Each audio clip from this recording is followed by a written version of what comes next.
بسم الله الرحمن الرحيم إن الله وملائكته يصلون على النبي يا أيها الذين آمنوا صلوا عليه وسلموا تسليما۔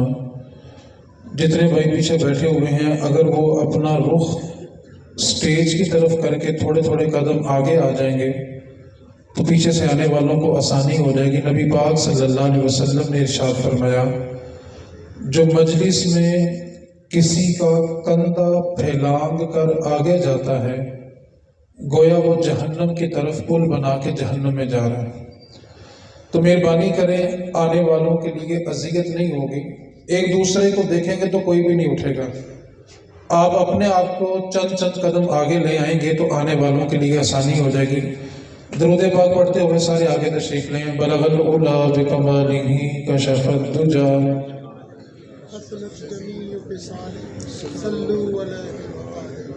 اللہ رب العزت کا احسان ہے کہ اس نے ہم سب کو مسلمان گھرانے میں پیدا کیا۔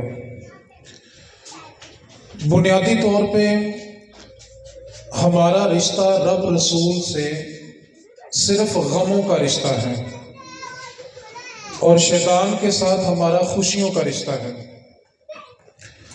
جب کوئی عزیز بیمار ہوتا ہے تو ہم رب رسول کو یاد کرتے ہیں، اس کی روح قبض ہونے کے قریب ہو تو ہم رب رسول کو یاد کرتے ہیں، روح پرواز کر جائے تو ہم رب رسول کو یاد کرتے ہیں، کلخانی ہو چنگلم ہو تو ہم رب رسول کو یاد کرتے ہیں۔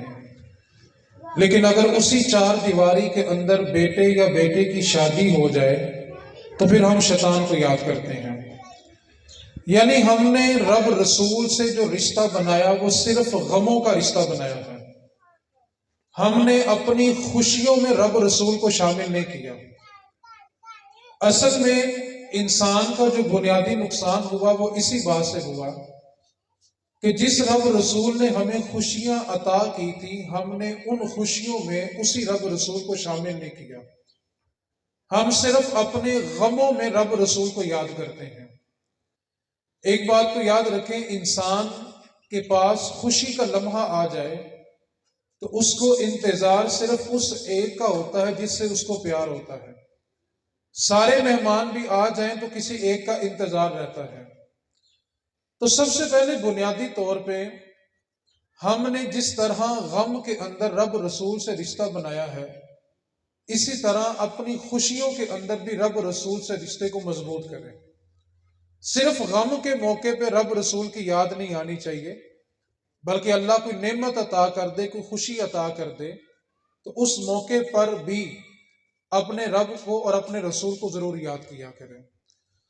سب سے پہلے بنیادی طور پر ایک بات کو یاد رکھیں، دنیا میں جتنے بھی مذہب پائے جاتے ہیں، جتنے بھی مسلک پائے جاتے ہیں، ہر مسئلے کے اندر ہر مسلک اور ہر مذہب کا اختلاف ہے۔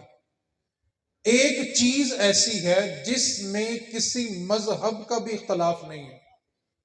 دنیا میں جتنے مذاہب ہیں سارے اس بات پر متفق ہیں اور اس مسئلے میں کوئی انکار نہیں کرتا، وہ حقیقت موت کی حقیقت ہے۔ دنیا میں جتنے بھی مذاہب موجود ہیں کوئی بھی موت کا انکار نہیں کرتا۔ موت کے بعد اٹھنے کا بعض لوگوں نے انکار کیا ہے، لیکن مرنے کا انکار کسی مذہب کے اندر نہیں پایا جاتا۔ یہ ایک ایسی حقیقت ہے۔ اصل میں ہم سب اس بات کو جانتے ہیں کہ ایک دن ہم نے دنیا چھوڑ جانا ہے، لیکن ہم اس کی چھوڑنے کی تیاری نہیں کر رہے۔ میں آپ کو ایک کہاوت جو مولانا روم نے مثنوی میں لکھی ہے وہ آپ سمجھ لیں، پھر اس کے بعد اس پر گفتگو کرتے ہیں۔ مولانا رومی نے لکھا کہ ایک قبیلہ تھا، ان قبیلے والوں کا رواج یہ تھا کہ وہ 1 سال کے لیے اپنا بادشاہ مقرر کرتے تھے، اور جب سال مکمل ہو جاتا تھا تو وہ اپنے بادشاہ کو زنجیریں ڈال کے دریا کے پار ایک جنگل تھا جس میں درندے رہتے تھے، وہ درندوں کے آگے اپنے بادشاہ کو پھینک آتے تھے، اور بادشاہ کو پھینکنے کے بعد جب دوبارہ وہ دریا کے کنارے آتے تو جو پہلا شخص ان کو دریا کے کنارے پہ ملتا تھا، آنے والے سال کے لیے اس کو وہ نیا بادشاہ مقرر کر لیتے تھے۔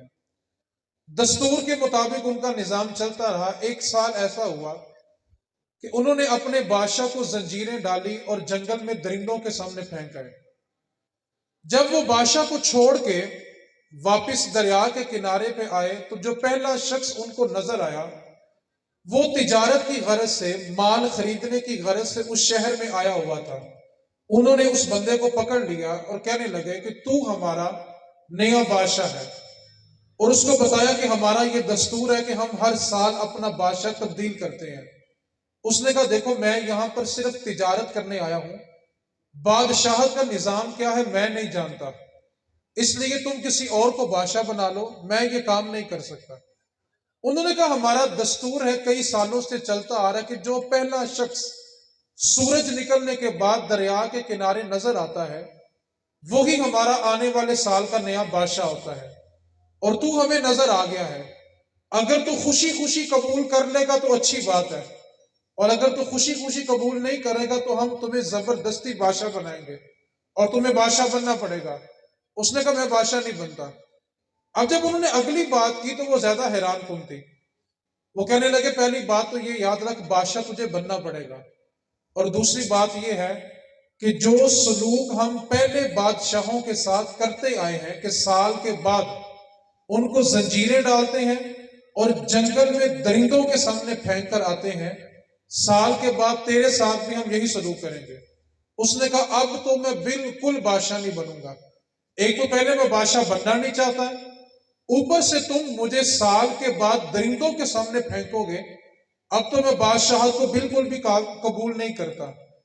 البتہ وہ بندہ سمجھدار تھا، اس نے ان قبیلے والوں سے پوچھا چلو میری ایک شرط ہے، اگر تم میری وہ شرط قبول کر لو تو پھر میں بادشاہ بننے کے لیے تیار ہوں۔ انہوں نے کہا بتاؤ تمہاری جو شرط ہے۔ اس نے کہا سارا سال جو میں کہوں گا وہی کرو گے؟ انہوں نے کہا تو ہمارا بادشاہ ہے، جو تو نے کہنا وہی ہونا ہے۔ اس نے کہا ٹھیک ہے میں بادشاہ بننے کے لیے تیار ہوں۔ اب ان کے معاملہ طے پا گئے۔ انہوں نے اس بندے کو لیا، آ کر شاہی لباس پہنایا اور لا کر تخت پر بٹھا دیا۔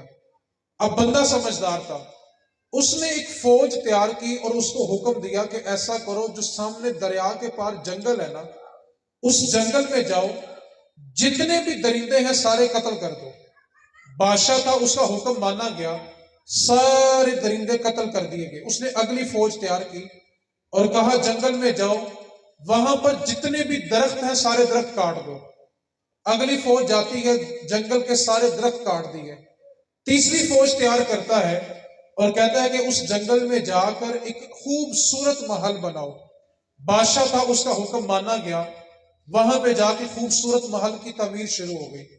اس نے کہا کہ اس محل کے ارد گرد ندیاں بہائی جائیں اور اس کے ارد گرد سبزہ لگایا جائے۔ بادشاہ تھا، اس کا حکم مانا گیا، درندے مار دیے گئے، درخت کاٹ دیے گئے، محل تیار کر دیا گیا۔ اس کے ارد گرد جب ندیاں جاری ہوگی تو سال مکمل ہو گیا۔ اب قبیلے کے لوگ زنجیریں لے کے بادشاہ کو جکڑنے کے لیے آئے کہ آؤ بھئی جنگل میں جانے کا وقت ہو گیا ہے۔ تو بادشاہ کہنے لگا مجھے زنجیریں ڈالنے کی ضرورت نہیں ہے، تم میرے پیچھے پیچھے آؤ، میں تمہارے آگے آگے چلتا ہوں۔ تو سارا قبیلہ حیران تھا کہ ہم جس بھی بادشاہ کو زنجیریں ڈال کے جکڑ کے جنگل کی طرف لے کے جانا چاہتے تھے وہ چیخو پکار کرتا تھا، لیکن یہ واحد بادشاہ ہے جو یہ کہہ رہا ہے کہ تم میرے پیچھے پیچھے آؤ، میں تمہارے آگے آگے چلتا ہوں۔ انہوں نے کہا یہ کیا ماجرا ہے؟ ہر بادشاہ تو چیخو پکار کرتا تھا کہ میں نے جنگل کی طرف نہیں جانا، اور تو پہلا بادشاہ ہے جو کہہ رہا ہے کہ تم میرے پیچھے پیچھے آؤ، میں تمہارے آگے آگے چلتا ہوں۔ اس نے کہا دیکھو پہلے جتنے بھی بادشاہ آئے وہ تخت پر بیٹھے تو یہی کا سوچتے رہے، اور میں نے یہاں بیٹھ کر اس گھر کا سوچا جہاں میں نے ہمیشہ کے لیے جانا تھا، اس لیے اب مجھے اس گھر میں جاتے ہوئے کسی بات کا ڈر نہیں ہے۔ کیوں کہ میں جانتا تھا کہ جہاں میں نے ہمیشہ کے لیے جانا ہے میں اس گھر کی تیاری کروں، اس واسطے آج مجھے وہاں پہ جانے کا ڈر نہیں، کیونکہ میں نے اس گھر کی تیاری کی ہوئی ہے۔ اس لیے رسول کریم صلی اللہ علیہ وسلم نے ارشاد فرمایا جب کسی مومن کا جنازہ چلتا ہے تو اس کی روح اعلان کرتی ہے جلدی جلدی لے کے چلو، قبر میں جا کے مصطفیٰ کی زیارت کرنی ہے۔ اور جب کسی بدکار کی، کسی گناہگار کی روح ہوتی ہے، جب اس کا جنازہ چل رہا ہوتا ہے تو وہ چیخو پکار کرتی ہے کہ ہائے افسوس، مجھے کہاں لے کے جا رہے ہو، تیز نہ چلو، مجھے واپس اس گھر میں لے چلو۔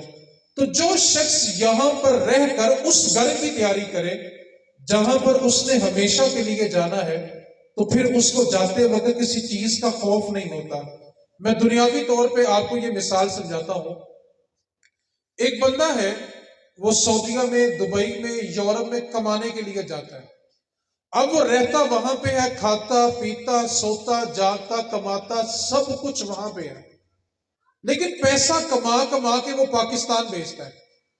آپ اس بندے سے پوچھو یار، جب تم نے رہنا یہاں پہ، کھانا پینا سونا جاگنا تمہارا سب کچھ وہیں پر ہے، تو پھر پیسہ کما کما کے پاکستان کیوں بھیجتے ہو؟ تو وہ یقیناً آپ کو جواب دے گا کہ یار میں پیسہ وہاں پر بھیج رہا ہوں، وہاں پر اپنا گھر بنا رہا ہوں جہاں پر میں نے ہمیشہ کے لیے جانا ہے۔ میں سعودیہ میں پیسہ اس لیے خرچ نہیں کرتا کہ میں نے یہاں پہ رہنا نہیں ہے۔ میں دبئی میں گھر اس لیے نہیں بناتا کہ میں نے یہاں پہ رہنا نہیں ہے۔ اس واسطے عقل مند انسان وہ ہوتا ہے کہ جس گھر میں اس نے ہمیشہ کے لیے جانا ہے نا، اس گھر کی تیاری کرے، اس گھر کی تعمیر پہ توجہ دے جہاں پر اس نے ہمیشہ کے لیے چلے جانا ہے۔ ہماری سب سے بڑی حماقت یہ ہوتی ہے کہ ہم اس گھر کی تیاری نہیں کرتے جہاں پر ہم نے ہمیشہ کے لیے چلے جانا ہے۔ ایک بات کو پلے باندھ لیں، کسی بھی شخص کو یہ اعتبار نہیں ہے کہ اس کا جو سانس اندر اترا ہے اس نے باہر بھی آنا کہ نہیں آنا۔ ہمارے ہاں بڑی لمبی لمبی پلاننگ ہوتی ہے، لیکن اس پلاننگ میں کہیں بھی موت کا تذکرہ نہیں ہوتا۔ ہم کہتے ہیں کہ فلاں سال آئے گا تو یہ کام کریں گے، فلاں موقع آئے گا تو یہ کام کریں گے، ساتھ یہ بھی لکھا کرو موت آگی تو بعد والوں نے کیا کرنا ہے۔ ہم میں سے ہر شخص کو یہ فکر ہے کہ میں چلا گیا تو میرے بچوں کا کیا ہوگا۔ عورتوں کو فکر ہے میں چلی گئی تو میرے پیچھے والوں کا کیا ہوگا۔ اور کبھی کبھی یہ بھی فکر کرو میرے جانے کے بعد میرا کیا ہوگا۔ پیچھے والوں کا تو پھر کچھ نہ کچھ ہو جائے گا، جس نے آگے رب کی بارگاہ میں حاضر ہونا اس کا کیا ہوگا۔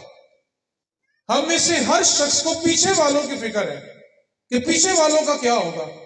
اس سے آدھی فکر بھی اپنی کی ہوتی تو آگے جانا آسان ہوتا۔ اس واسطے جس گھر میں ہم نے ہمیشہ کے لیے جانا ہے نا، اس گھر کی تیاری کریں۔ ایک بات میری مکمل ہوگی، صرف دو باتیں اور ہیں۔ دوسری بات ذہن نشین رکھیں کہ ہمارا دنیا میں آنے کا مقصد کیا تھا۔ ایک گھر بنا لینا، بچوں کے لیے گاڑی لے لینا، بچوں کی شادی کر لینا، ان کو اچھا کاروبار دے دینا، بس۔ اس کے سوا ہم نے کبھی زندگی کا مقصد نہ سوچا، نہ سمجھا، نہ اس پر عمل کرنے کے لیے تیار ہے۔ آپ جس اولاد کی خاطر سب کچھ کر رہے ہیں نا، صبح مزدوری کے لیے نکلتے ہیں، سارا دن جس اولاد کے لیے مشقت کرتے ہیں نا، وہ اولاد آپ کے ساتھ سلوک بھلا کیا کرتی ہے۔ جب باپ کی میت گھر کے صحن میں پڑی ہوتی ہے نا، جوان اس کے 4-5 بچے ہوتے ہیں، اور وہ باپ کے سرانے پہ کھڑے ہو کے نا کسی کو ٹیلی فون کرتے ہیں کہ آ کر ابو کو غسل دے دو۔ ماں کی جوان بیٹیاں ہوتی ہیں، لیکن وہ ماں کو مرنے کے بعد غسل دینے کے لیے تیار نہیں ہے۔ ایک بات کو پلے باندھ لیں، اس سے بڑا غریب ماں باپ مرا ہی نہیں ہے جس کے مرنے کے بعد اس کی سگی اولاد اس کو ہاتھ لگانے کے لیے تیار ہی نہیں ہے۔ اس بندے نے زندگی میں کیا کمایا؟ 1 کروڑ کا گھر اس کے کس کام آیا؟ ایک بات کو یاد رکھیں، جس گھر میں آپ رہتے ہیں نا، آپ سے پہلے بھی کوئی رہتا تھا اور آپ کے بعد بھی کوئی رہے گا۔ یہ گھر آپ کا نہیں ہے۔ اپنے اس گھر کی تیاری کریں جہاں پہ آپ نے ہمیشہ کے لیے جانا ہے۔ آپ نے اولاد کو اپنی حیثیت، اپنی طاقت، اپنی ہمت، اپنی اوقات سے بڑھ کر جو آپ کی طاقت میں تھا، آپ نے دنیا کی نعمتیں ان کی گود میں ڈالی ہیں، لیکن کبھی سوچیں میرے جانے کے بعد کیا وہی میرا بیٹا مجھے غسل دینے کے لیے تیار ہے؟ سب سے بڑا ظلم اہل سنت والوں کی طرف سے جو مرنے والوں کے ساتھ ہوا کہ اب نے اپنے مرنے والوں کو چند دیگوں میں بند کر دیا. اور ایک بات کو پلے باندھ لیں، بڑے بڑے چہلم کروا لینا یہ اصال ثواب کی ایک صورت ہے، مرنے والے کا حق ادا نہیں ہوگا. اور ایک بات کو پلے باندھ لیں، اب تو چہلم جو ہیں وہ وسیع تر وسیع ہوتے چلے جا رہے ہیں. مہربانی کریں، غریبوں کا بھی احساس کریں، غریبوں کو ساتھ جوڑنے کی کوشش کریں. بڑا چیلم دے کے غریب بیچارہ ویسے کہتا میرے مرن کنے آنا ہے. اس کو یہ بتائیں کہ اصل میں زیادہ لوگوں کا آ جانا، کوئی بڑی محفل ہو جانا کوئی حقیقی سال ثواب نہیں ہے. میں ایک بات کروں گا، آپ میری بات سے ناراض ہو جائیں گے. بندہ 500 بیٹھا ہو، نہ ظہر پڑھ کے کوئی آیا، نہ جا کے کسی نے عصر پڑھنی ہے، مرنے والے کو کیا ملا؟ آپ ماڑے بندے کو یہ بتائیں کہ حقیقی یہ سال ثواب کیا ہے. اس کے انتقال سے لے کے اس کے چیلم تک سگی اولاد نے اس کے لیے قرآن کتنا پڑھا، سگی اولاد نے اس کے لیے نماز کتنی پڑھی ہے. ہم سنیوں نے اپنے مرنے والوں کے ساتھ سب سے بڑا ظلم یہ کیا کہ ہم نے چند دیگیں بنائی، برادری کو جمع کیا، اور ہم نے یہ تصور کر لیا کہ ہم نے مرنے والوں کا حق ادا کر دیا. ایک بات کو پلے باندھ لیں، مرنے والا ہماری دیگوں کا محتاج نہیں ہے. اگر آپ اس کو بنیادی طور پہ اگر اصال ثواب کو 2 جملوں میں سمجھ لینا تو اگلی بات سمجھنا آسان ہو جائے گا. اصال ثواب بھلا کیا ہوتا ہے؟ ایک بندے نے ایک پلازا بنایا ہے. پیچھے والوں کو آواز آ رہی ہے؟ سمجھ آ رہی پیچھے والوں کو کہ نہیں آ رہی؟ بولے تو صحیح یار، بڑی مہربانی آپ کی، اللہ کو جزائے خیر عطا فرمائے. ایک بندے نے پلازا بنایا، اس کو کرائے پہ دے دیا. اب جب تک پلازا رہے گا اس کا کرایہ، اچھا کسی وجہ سے اس نے پلازے کو بند کر دیا تو کرایہ آنا کیا ہوگا؟ تو پتہ یہ چلا کہ جب تک چیز باقی ہو تب تک اس کا نفع باقی ہوتا ہے. اتنی بات سمجھ آ گئی؟ جب تک چیز ہوگی تب تک اس کا نفع ہوگا. ہم جو اصال ثواب کرتے ہیں نا، اس کو 2 جملوں میں سمجھ لیں. پہلا اصال ثواب ہم نے یہ محفل سجا کے کیا، اس کا ثواب مرنے والے کو پہنچ رہا ہے. بلا کب تک؟ جب تک یہ محفل جاری ہے. جیسے ہی محفل مکمل ہوگی تو ثواب ختم. کیوں؟ جب چیز باقی نہیں تو اس کا نفع بھی باقی. سمجھ آ رہی پیچھے والوں کو کہ نہیں آ رہی؟ جب تک چیز باقی ہو تب تک اس کا، جب محفل مکمل ہو جائے گی تو ثواب کیا ہوگا؟ بند. کیونکہ ذکر نہیں تو اس کا ثواب بھی نہیں. جب تک ذکر ہوگا تب تک اس کا ثواب. ابھی میں بول رہا ہوں، آپ سن رہے ہو، مرنے والی کو ثواب جا رہا ہے. جیسے ہی بولنا بند کر دیں گے، آپ سننا بند کریں گے تو ثواب جانا بند. کیونکہ ذکر باقی نہیں تو اس کا ثواب باقی نہیں. دوسری صورت ہم کرتے ہیں کھانا پکانے والی. کھانے کا ثواب بھی مرنے والے کو پہنچتا ہے، لیکن بلا کب تک؟ جب تک کھانے والے کو ہضم نہ ہو جائے. جس نے وہ لقمہ کھایا ہوگا نا، اس کا ثواب مرنے والے کو پہنچے گا. لیکن جیسے ہی وہ کھانا اس کو ہضم ہوگا، اس کے بدن سے خارج ہو جائے گا، تو مرنے والے کا ثواب ختم. کیوں؟ کہ جب چیز باقی نہ ہو تو ثواب بھی باقی نہیں ہوتا. اب آپ بتائیں، ہم تو سب اپنے مرنے والوں کے لیے کچھ کر رہے ہیں. ایک محفل کروا لیتے ہیں، 3-4 دیگیں پکا لیتے ہیں، اور ہم سمجھتے ہیں کہ جانے والے کا حق ادا ہو گیا. او میرے بھائی، جانے والا ہماری دیگوں کا محتاج نہیں ہے. اولاد نے قرآن کا پورا ایک پارا اس کے لیے نہ پڑھا ہو، نماز التحیات میں اس نے بیٹھ کے ربنا اغفر لی ولی نہ کہا ہو، ہم 2 دیگیں پکا کے ماں باپ کو راضی کرنا چاہتے ہیں. جس اولاد کے لیے آپ ساری زندگی گزار کے جا رہے ہیں. ایک بات تو یاد رکھیں، مرنے والے کے ساتھ سب سے بڑا دھوکہ یہ ہوتا ہے کہ اس کی اولاد اس کے جنازے میں خاموش کھڑی رہے. آپ جس اولاد کے لیے سارا دن مشقت کرتے ہیں، کبھی سوچا کہ وہ اولاد میرا جنازہ پڑھنے کے بھی قابل ہے کہ نہیں ہے؟ آیا میرے مرنے کے بعد مجھے نہلانے کے بھی قابل ہے کہ نہیں ہے؟ ساری زندگی اولاد کو دین اور دینداروں سے بچا بچا کے جوان کر دیا، اور جب گھر میں کسی کا انتقال ہوا تو دینداروں کے پیچھے بھاگتے ہیں. اپنے گھر میں دیندار کیوں نہیں پیدا کرتے؟ اپنی نسلوں میں دیندار پیدا کیوں نہیں کرتے؟ کم از کم مرنے کے بعد غسل دے کے، کفن دے کے، جنازہ پڑھا کے دفن تو کر دے گا نا یار.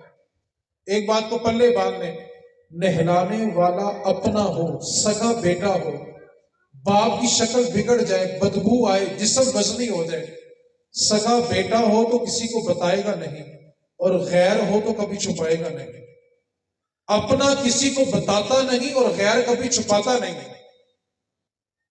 کم از کم جس اولاد کے لیے زندگی گزارے ہو، اس اولاد کو اس قابل ضرور کر کے جانا کہ مرنے کے بعد غسل کے لیے ترسنا نہ پڑے۔ بڑے بڑے امیرزادے ہم نے دیکھے، اپنے ہاتھوں سے نہلائے ہیں۔ ہر بیٹے کے پاس الگ بنگلہ ہوتا ہے، ہر بیٹے کے پاس الگ گاڑی ہوتی ہے، لیکن یقین کرو باپ کی میت غسل کے لیے ترس رہی ہوتی ہے، اور سگا بیٹا باپ کو ہاتھ لگانے کے لیے تیار نہیں ہے۔ ایک بات کو پلے باندھ لیں، اللہ کسی کو وسیع رزق دے تو یہ اس کا کرم ہے، کوئی عیب نہیں ہے، کوئی شرم والی بات نہیں ہے دولت جوڑنا، کوئی عیب نہیں ہے، لیکن عیب اس کے لیے ہے جس نے صرف دنیا جوڑی ہو اور مرنے کے بعد بچے اس کو غسل بھی نہ دیں، بچے اس کے لیے دعا کرنے کے بھی قابل نہ ہو۔ ایک لمحے کے لیے سوچو تو صحیح یار، صبح نکلتے ہو شام کو گھر جاتے ہو، اولاد کی خاطر جاتے ہو نا، بیٹھے بیٹھے فیصلہ کر لو کہ ساڑھے جان تو بعد سارا جنازہ پڑھنا کنے ہے، ہمارے جانے کے بعد ہماری اولاد ہمیں نہلانے کے لیے تیار ہے۔ اس واسطے اولاد کو اتنا دین ضرور دے دینا کہ مرنے کے بعد غسل کے لیے ترسنا نہ پڑے۔ اس واسطے اصالِ ثواب کیا ہوتا ہے کہ جب تک چیز باقی رہے اس کا ثواب بھی۔ اگلی مثال سمجھیں، ایک بندے نے مرنے والے کے نام کا پنکھا مسجد میں لگا دیا۔ اب جب تک وہ پنکھا نمازیوں کو ہوا دیتا رہے گا تو مرنے والے کو کیا ملے گا؟ پیچھے آواز آ رہی ہے؟ مرنے والے کو کیا ملے گا؟ اچھا 20 سال 30 سال 40 سال کے بعد وہ پنکھا خراب ہو گیا، مسجد کی کمیٹی نے پنکھا اتار کے سٹور میں رکھ دیا، تو مرنے والے کا ثواب کیا ہو گیا؟ کیوں کہ چیز باقی نہیں تو ثواب بھی باقی۔ میں آپ کو ایسا اصالِ ثواب بتاتا ہوں، آپ نے جو ارینج کیا ہے نا، اس کا ثواب شام تک ہے، شام کے بعد ثواب مکمل ہو جائے گا۔ کیوں؟ محفل ابھی مکمل ہو جانی ہے، کھانا شام تک ہضم ہو جانا ہے۔ بس آپ کو میں ایسا اصالِ ثواب بتاتا ہوں، جو گزر گئے ان کو بھی ملتا رہے گا، اور قیامت تک جتنی آپ کی نسلیں آئیں گی ثواب ان کو بھی ملتا رہے گا۔ ایک اصالِ ثواب ہے۔ پہلے حدیث پاک سنیں، رسول کریم صلی اللہ علیہ وسلم نے ارشاد فرمایا، میرا دین قیامت تک کے لیے دین ہے، تب تک قیامت نہیں آئے گی جب تک میرا دین ایک ایک جھونپڑی میں داخل نہ ہو جائے۔ اب اس بات کو سمجھے کہ اصالِ ثواب کیا ہے۔ آپ مرنے والے کی نسل میں سے ایک بچے کو دین پہ لگائیں۔ کتنے بچوں کو؟ اچھا اس نے آگے 10 بچوں کو دین پڑھایا، ثواب کس کو ملے گا؟ 10 نے آگے 100 کو دین پڑھایا، سارا ثواب کس کو ملا؟ 100 نے آگے 1000 عالم تیار کیے، اور میرے نبی کا دین قیامت تک پڑھا جائے گا، قیامت تک پڑھایا جائے گا۔ جتنے لوگ اس بندے کی تیار کرنے سے تیار ہوئے ہوں گے، سب کا ثواب اس کے نامہ اعمال میں جائے گا جس نے پہلا بندہ دین پہ لگایا ہوگا۔ اگر کوئی یہاں بیٹھے بیٹھے نیت کرے کہ یار میں نے اپنا بچہ دین پہ لگانا ہے، اور کم از کم مرنے کے بعد نہلا تو دے گا نا یار، تو ثواب کس کو جائے گا بھلا؟ مرنے والی کو۔ کیوں؟ آپ نے نیت یہاں بیٹھ کے کی ہے۔ اس واسطے مرنے والوں کے ساتھ یہ ظلم نہ کریں جو ہم کرتے ہیں۔ اس کی میں آپ کو ایک مثال دیتا ہوں، ہم مرنے والوں کے ساتھ بھلا کیا کر رہے ہیں؟ ایک مزدور بندہ ہے جس کی دیہاڑی 500-700 روپیہ ہے، وہ صبح رزق حلال کماتا ہے، شام کو اپنے بچوں کو کھلاتا ہے۔ وہ مزدور بندہ جس کی دیہاڑی 500-700 روپیہ ہے نا، 1000 روپیہ دیہاڑی ہے، وہ مزدور مر جائے تو 5000 روپے کا کفن، 20,000 روپیہ قبر کی جگہ، 10,000 روپیہ گورگن کا، اور کم از کم 50,000 کی 3 دیگیں پکیں، تو وہ مزدور قبر تک جاتا ہے جس کی دیہاڑی 1000 روپیہ تھی۔ یار جینا تو بڑا مشکل تھا نا، اور کم از کم مرنا تو آسان کرو۔ ہم نے اپنا مرنا بھی مشکل کر لیا ہے۔ مرنے کے بعد فکر کس چیز کی ہوتی ہے؟ دیگوں والے کی، ٹینٹوں والے کی، اور مرنے کے بعد بندے کی فکر کرو، بیچارہ آگے حساب دینے جا رہا ہے، اس کی فکر کسی کو نہیں ہے۔ فکر کس چیز کی ہوتی ہے اولاد کو؟ کہ مہمان آ رہے ہیں ان کے لیے کھانا بنا لیا جائے. اور خدا کا واسطہ ہے اولاد کو یہ سوچ دے کے جاؤ کہ کھانا بنے یا نہ بنے، کم از کم اس بات کی فکر کر لینا کہ تیرا ماں باپ آگے رب کی بارگاہ میں حاضر ہونے والا ہے. ہم مرنے والوں کے ساتھ کیا سلوک کر رہے ہیں؟ وہاں ماں باپ بیچارے قبر میں حساب میں پھنسے ہوتے ہیں، اور اسی کی اولاد اپنے گھر کے آگے بندوں کو بٹھا کے کھانے تقسیم کر رہی ہوتی ہے. کیا ہم نے مرنے والوں کے بچوں کے ساتھ اس سے بڑا ظلم بھی کوئی کرنا ہے کہ ہم ان کے ہاتھوں سے پلیٹیں لے کے کھانا کھائیں؟ یہ دین ہمیں کس نے پڑھا دیا؟ جبکہ رسول کریم صلی اللہ علیہ وسلم کے زمانے میں جس وقت حضرت جعفر طیار شہید ہو گئے تو رسول کریم صلی اللہ علیہ وسلم اپنے گھر تشریف لائے. گھر والوں کو حکم دیا کہ جعفر کے گھر والوں پہ قیامت ٹوٹی ہے، تم کھانا تیار کرو، میں محمد خود ان کے گھر میں کھانا لے کے جاؤں گا. یا نبی پاک تو اس گھر میں کھانا لے کر گئے ہیں. یا جس کا باپ چلا گیا، جس کے سر کا سائیں چلا گیا، جس کی جنت چلی گئی، جس کی ماں چلے گئی، جس کی زندگی کے سائے چلے گئے، یار ہم نے ان پہ اس سے بڑا بھی ظلم کرنا ہے کہ ہم ان کے ہاتھوں سے چاولوں کی پلیٹیں لے کے کھائیں گے؟ یار چاہیے تو یہ تھا کہ ہم جا کے ان کو دلاسا دیتے، اپنے ہاتھوں سے ان کے منہ میں نوالے ڈالتے. ہم نے کیا کیا؟ ان کے ہاتھوں سے کھانے لے کے شروع کر دیے. ہم سب سنی ہیں، اللہ کا احسان ہے. کوئی سچی بات کرے تو ہم نے سب سے پہلے اس کو سنیت سے خارج کرنا ہوتا ہے. ہم کہتے ہیں بندہ پتہ نہیں سنی بھی تھا کہ نہیں تھا. ہم لوگوں نے نا دین کانوں کے چسکے کا نام رکھا ہوا ہے. جو بات کانوں کا چسکا پورا کر دے وہ بندہ ٹھیک ہے. جو سچی بات کرے سب سے پہلے اس کو اٹھا کے سنیت سے باہر پھینک دو. اہل سنت کسی کے باپ کی جگیر نہیں ہے، اور نہ کسی کے پاس ٹھیکہ ہے کہ جس کو مرضی سنیت میں داخل کرے اور جس کو مرضی اٹھا کے سنیت سے خارج کر دے. ہم نے جواب عوام الناس کو نہیں دینا. جس رسول نے ہمیں ممبر عطا کیا ہے نا، ہم نے جواب جا کے اپنے نبی کو دینا ہے کہ ہم نے ممبر سے وفا کی ہے کہ نہیں کی. ہم کیوں تقریر نہیں کرتے کہ یہ رسم و رواج بند کیے جائیں؟ کیوں؟ ہمیں اپنی روٹیوں کا خدشہ ہے؟ کیا مسلح پہ کھڑے ہونے والوں کا توکل اتنا کمزور ہو گیا کہ رازق صرف اللہ کی ذات ہے؟ عوام الناس بیچاری پہلے بہت دکھی ہے. جس کا باپ چلا گیا، جو علاج کرواتے کرواتے ہسپتال میں پہلے لاکھوں روپے کا مقروض ہو گیا ہے، اس کو باپ دفنانے کے لیے لاکھ روپے کا قرضہ پھر اٹھانا پڑتا ہے. یہ دین ہمیں کس نے پڑھا دیا ہے؟ حالانکہ میرے رسول کریم صلی اللہ علیہ وسلم کا فرمان ہے، جب بندہ اللہ کی بارگاہ میں شہید ہوتا ہے، اس کے بدن سے خون کا پہلا فوارہ جب نکلتا ہے، خون کا پہلا قطرہ ابھی زمین پہ نہیں گرتا. شہید کا ایک قدم زمین پہ، دوسرا جنت میں ہوتا ہے. اسی سے اگلی حدیث سنیں، میرے رسول کریم صلی اللہ علیہ وسلم نے فرمایا، شہید اگر 3 مرتبہ بھی شہید ہو جائے اس کا قرض تب تک معاف نہیں جب تک بندہ معاف نہ کر دے. قرضہ شہید کو معاف نہیں ہے تو قرض اٹھا کے اس سال ثواب کا دین ہمیں کس نے پڑھا دیا؟ 10 روپے کی طاقت تھی، 10 روپے کا اصالہ ثواب کرے. 10 لاکھ کی طاقت ہے، کرے، دین منع نہیں کرتا. اصالہ ثواب ڈنکے کی چوٹ پر جائز ہے. میری باتوں سے یہ تاثر کوئی نہ لے کہ شاید اصالہ ثواب نہیں کرنا. اصالہ ثواب کرنا ہے لیکن رسم و رواج کے تحت چل کے نہیں کرنا. ماں کے لیے قرآن ایک نہیں پڑھا، قرآن لینے کے لیے مدرسوں کو بھاگ جاتے ہیں. گھر میں بیٹھ کے اولاد خود کی قرآن کیوں نہیں پڑھتی؟ میرا باپ ہے، ساری زندگی مشقت میرے لیے کرے، مزدوری میرے لیے کرے، مجھے پالنے کے لیے اپنے مالک کی گندی گالیاں سنے، اور جب میرے باپ کو قرآن کی حاجت ہو تو میں جا کے مدرسوں میں بچوں کے ترلے کروں تم قرآن پڑھو. میں اپنے باپ کے لیے خود قرآن کیوں نہیں پڑھتا؟ باپ نے زندگی میرے لیے گزاری ہے، میں کسی کے ترلے کیوں کروں کہ تم قرآن پڑھو؟ اس واسطے اپنی اولاد کو یہ سمجھا کر جائیں کہ جس وقت تیرے ماں باپ قبر میں حساب دے رہے ہو نا، گھر چاول تقسیم ہوں یا نہ ہوں، ماں کے سرانے بیٹھ کے قرآن کا ایک سپارہ پڑھ لینا. کیوں؟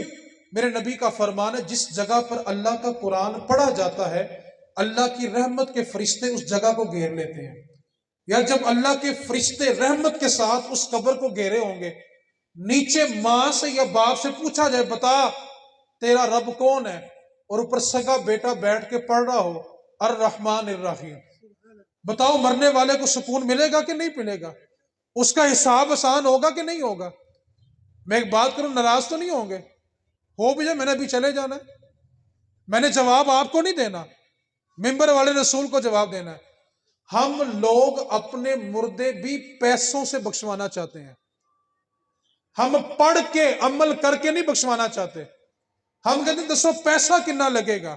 اوے تیرے ماں باپ نے تجھے پیسے کے لیے نہیں پالا تھا، اس کے لیے قرآن پڑھ، اس کے لیے نماز پڑھ۔ آپ جس اولاد پر بھروسہ کر رہے ہیں، ایک بات کو یاد رکھیں، جب آپ اپنے باپ کی قبر پہ سال بعد بھی نہیں نہ جاتے تو آنا کسی نے آپ کے پاس بھی نہیں ہے، صرف وہی اولاد آئے گی جس کو دین دیا ہوگا۔ وہ قبر تک چل کے نہ بھی نہ گئی تو جہاں بیٹھ کے وہ دین پڑھا رہی ہوگی نا، روشنی اور ٹھنڈک تیری قبر تک خود ہی پہنچ جائے گی۔ اپنی نسلوں کو دین دو، ہر چیز پیسے سے خریدی نہیں جاتی۔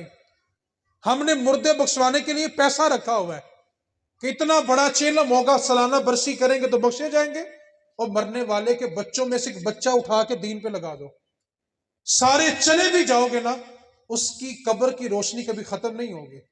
آپ سال بعد سالانہ برسی نہ بھی کریں، اس کا بچہ دین پڑھتا رہے، اس کی ماں کو سکون ملتا رہے گا، اس کی بچی دین پڑھتی رہے، اس کی ماں کو سکون ملتا رہے گا۔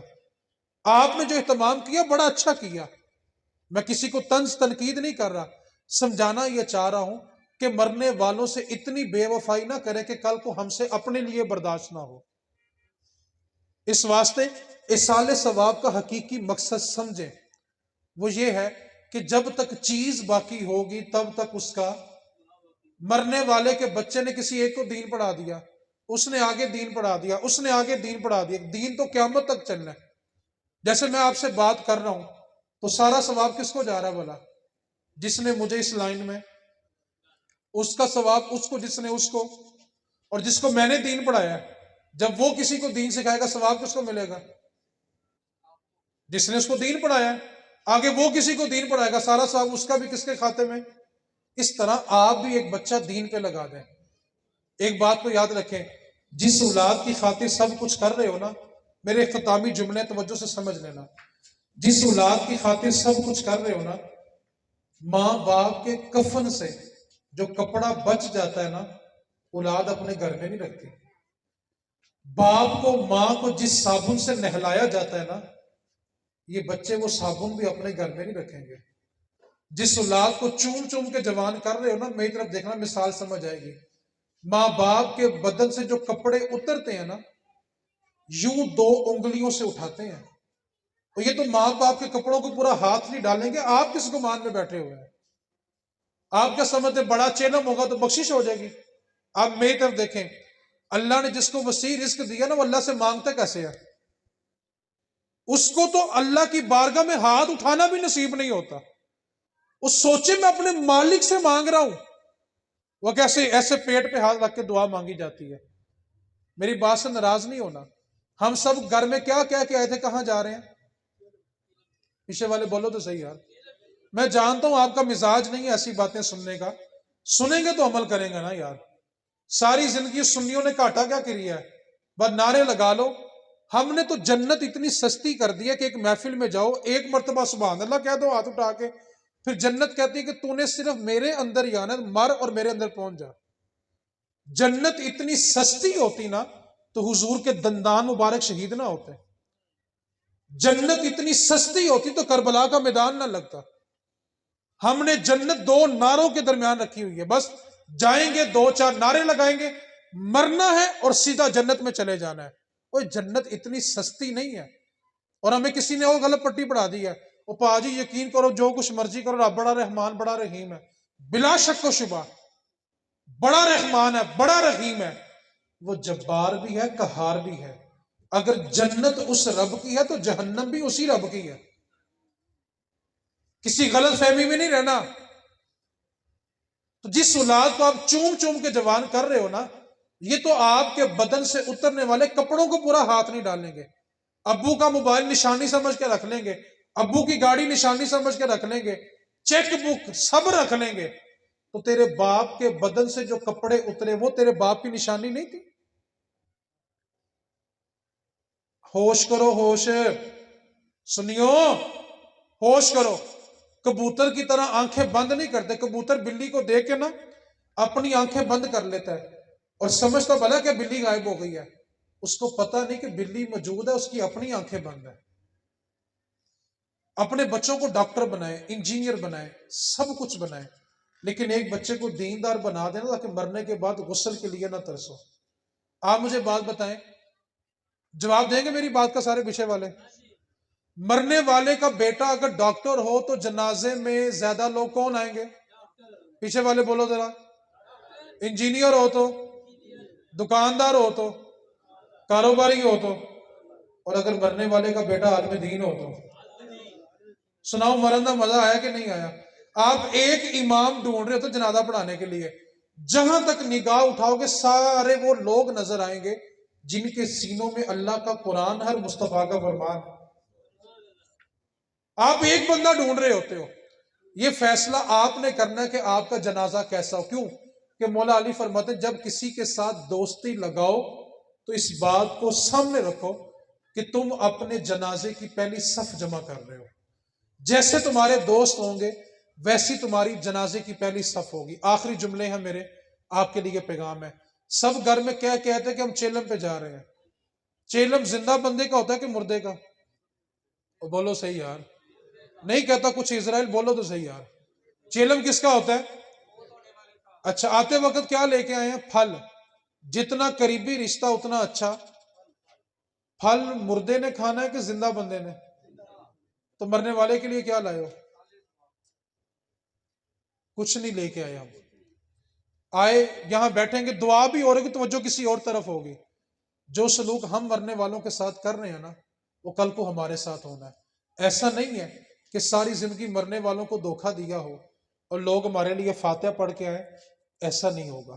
اس واسطے مرنے والوں کے ساتھ یہ سلوک نہ کریں. وعدہ کر کے جائیں کہ رسم و رواج نہیں نبھانا، اصالہ ثواب کرنا ہے. کھانا پکے یا نہ پکے، کم از کم مرنے والوں کے لیے قرآن کا سپارہ تو پڑھیں یار. ہم لوگ، ہم سب سنی ہیں، اللہ کا احسان ہے. اعلیٰ حضرت فتاوی رضویہ میں بلا کیا لکھا ہے؟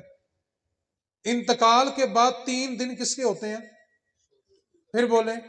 نبی پاک نے بتایا کہ 3 دن کس کے ہیں؟ اعلیٰ حضرت فرماتے ہیں کہ 3 دن جو سوگ کے ہیں، 3 دنوں میں گھر والوں کی طرف سے جو کھانا بطور دعوت بنایا جائے اس کو اگر غنی وہ لوگ ہوتے ہیں جن پہ زکوٰۃ فرض ہوتی ہے، وہ لوگ اگر وہ کھانا کھائیں تو ان کا دل مردہ ہو جاتا ہے. غنی لوگوں کے لیے تو فوتگی والے گھر سے کھانا کھانا جائز ہی نہیں ہے 3 دن تک. اس کے بعد آپ 1000 جگہ پہ کہیں، دین منع نہیں کرتا. حکم یہ کہ 3 دن مرنے والوں کے بچوں کو کھلائیں. یار جس کے سر کا سائیں چلا گیا، جس کا باپ چلا گیا، ماں چلے گی، اس کے ہاتھوں سے چاولوں کی پلیٹیں لیتے ہوئے کلیجہ ہاتھ کو نہیں آتا؟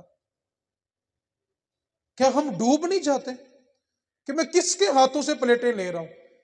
جو بیٹی ماں کا جنازہ اٹھتے وقت غم سے بے ہوش ہو گئی تھی، ٹھیک 5 منٹ کے بعد وہی بیٹیاں ہمیں چاولوں کی پلیٹیں پکڑا رہی ہوتی ہیں. جس کا باپ چلا گیا، سر کا سائیں چلا گیا. باپ ایک سورج ہوتا ہے، بڑی تپش ہوتی ہے، بڑی ڈانٹ ہوتی ہے، بڑا غصہ ہوتا ہے، لیکن نوجوانوں اس بات کو یاد رکھو، جب باپ کا سورج غروب ہو جائے نا زندگی میں اندھیرے بڑے چھا جاتے ہیں. کوئی مخلص مشورہ دے کر سینے لگانے والا نہیں ملتا. پوچھ اس سے باپ کیا ہوتا ہے جو عید کی نماز پڑھ کے گھر آئے، رستے میں سب کو سینے لگائے، اور گھر سینے لگانے والا باپ یا ماں نظر نہ آئے. اس سے پوچھ ماں باپ کیا ہوتا ہے. یہ صرف باپ ہوتا ہے کہ اس کی اپنی ٹانگوں میں چلنے کی طاقت نہ بھی نہ ہو تو اولاد کو پریشان دیکھے تو بھلا کہ کہتا پتر تو گھبرانا نہیں، تیرا پیو حلی جیوندا ہے. باپ کے سوا یہ سہارا، یہ دلاسا کوئی نہیں دیتا. قدر کر لو نوجوانوں. آج باپ زندہ ہے تو تمہاری جنت بھی زندہ ہے. بعد میں غسل کے وقت پاؤں دو کے پینے سے کچھ نہیں ملتا. آج بچے اپنی خواہشات کے لیے سگے باپ کو آنکھیں دکھاتے ہیں.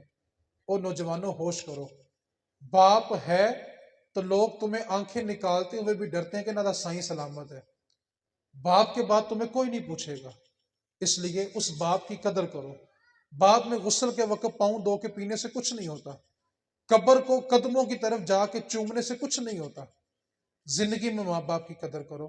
اللہ کریم کی بارگاہ میں دعا اللہ تعالیٰ ہمیں سب کو نا دین کی سمجھ عطا فرما دے، اپنا رشتہ رب رسول سے غموں کا نہیں خوشیوں کا بھی بنائے، صرف غم میں رب رسول کو یاد نہ کیا کریں، خوشیوں میں بھی رب رسول کو یاد کیا کریں، اور اپنی نسلوں میں سے ایک بچہ دین پہ دے دینا۔ جو بوڑھے ہو گئے کہتے ہیں ہمارے بچے تو جوان ہو گئے ہیں، بچوں کے بچے بھی آپ کے بچے ہیں، کم از کم دادے کو بے سہارا نہیں چھوڑیں گے۔